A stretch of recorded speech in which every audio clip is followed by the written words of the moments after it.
For over a century, local commerce has been driven by the ambition of independent operators. The street-level storefront is the traditional engine of the economy. Today, we define these as small to medium enterprises, or SMEs, independently owned and operated businesses that typically employ fewer than 200 people.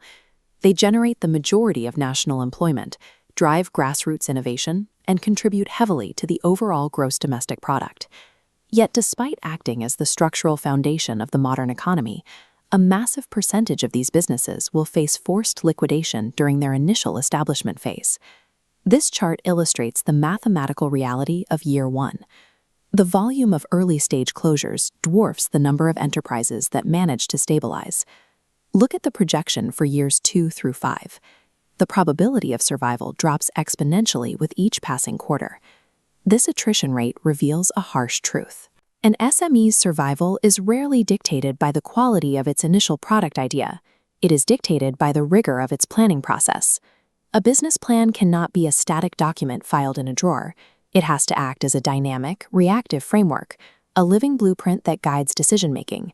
Constructing that blueprint requires a 4-part trajectory: auditing external influences, choosing an establishment option, building financial forecasts, and managing critical issues. The business plan functions as the primary tool for navigating these statistical risks, translating an entrepreneur's vision into a specific set of measurable milestones. The first major strategic choice in this blueprint is determining the legal and operational structure of establishment. Starting a completely new business offers the owner absolute operational control. You build the brand and dictate the systems, but you also assume maximum financial risk. Buying an existing business provides immediate cash flow, trained staff, and established infrastructure, but it means inheriting the previous owner's liabilities and market reputation. This corporate filing from McDonald's outlines the third option, franchising. Specifically, it details their developmental licensing arrangements. Notice the precise language. The franchisor requires the licensee to provide the capital, secure the real estate, and adhere to strict, predetermined operational standards. This is the core franchise trade-off. The entrepreneur lowers risk by leveraging proven brand equity, but they surrender almost all operational control in exchange. Whether it's McDonald's or Yum Brands operating KFC and Taco Bell, the financial reality of maintaining a franchise requires ongoing capital commitments. This scatterplot maps the 3 establishment options. A new startup sits high in control and risk, while a franchise sits low on both. Over time, the startup retains profits, while the franchise dictates a continuous capital drain, requiring regular royalty fees of total sales. The chosen establishment model dictates the entrepreneur's risk profile, which in turn sets the baseline for all subsequent financial forecasting. With the structure chosen, the planning process moves to the foundational layer, the situational analysis. An SME must rigorously audit its current position in the market. It needs to identify exactly where competitor threats lie and what external economic conditions it faces before committing capital. Only after understanding the environment can the business define its specific vision and goals. This requires distinguishing between immediate operational objectives, like securing a supplier, and the ultimate target of long-term growth and market share. Achieving that vision requires organizing physical and financial resources for execution. We can visualize this organization as 4 key pillars will cause the entire structure to collapse. To maintain structural integrity, the business plan must adhere to the matching principle of finance, aligning the term of the loan to the economic life of the asset. The rule is strict.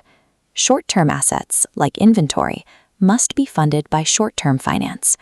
Long-term assets, like a manufacturing facility, require long-term finance, like a mortgage. An ambitious vision that lacks mathematically organized resources across these 4 business functions is merely a hallucination. To prove the organized resources can actually survive, the blueprint relies on forecasting. This is the mathematical stress test of the business plan. This blank chart will map the most critical forecasting tool used during the establishment phase, the break-even analysis. We start by graphing fixed costs, expenses like rent, which exist regardless of sales. Next, we map total costs against total revenue, tracking how they scale with production volume. The exact intersection of these two lines is the break-even point. This marks the precise mathematical moment the business stops bleeding capital and achieves profitability. But paper profitability is not the same as having liquid cash. This is why cash flow projections are a separate, vital forecast. Many startups enter a valley of death, where upfront establishment costs drain their capital rapidly before revenue has a chance to stabilize the operation. Maintaining liquidity is a requirement for survival. An SME can be profitable on paper, yet still face forced liquidation if it lacks the actual cash to meet its short-term liabilities. Forecasting provides the ultimate reality check, removing emotion from the blueprint and exposing fatal flaws before capital is deployed. Once the fully constructed business plan is executed, it is immediately exposed to the chaotic realities of the open market. The SME is constantly attacked by external stress vectors, fluctuating economic cycles, rapid technological obsolescence, and aggressive actions from competitors. Under this pressure, the first major critical issue that causes liquidation is the failure to identify and sustain a competitive advantage. Without distinct cost leadership or a unique product differentiation that customers value, the business will simply be absorbed by larger, more efficient competitors. The second major critical issue is the overextension of finance and physical resources. Here is how that failure point looks within our blueprint. The financial structure fractures under the weight of excessive liabilities. Growing a business too fast, without the underlying cash flow to actually support that rapid expansion, is a primary cause of insolvency. To prevent this, the business plan must be continuously monitored against actual sales data, internal budgets, and real profit metrics. These specific syllabus outcomes demand that students evaluate actual and hypothetical business situations by analyzing this exact data. Effective management requires continuous trend analysis and revision. This process ensures the business plan remains an active, mathematical survival strategy.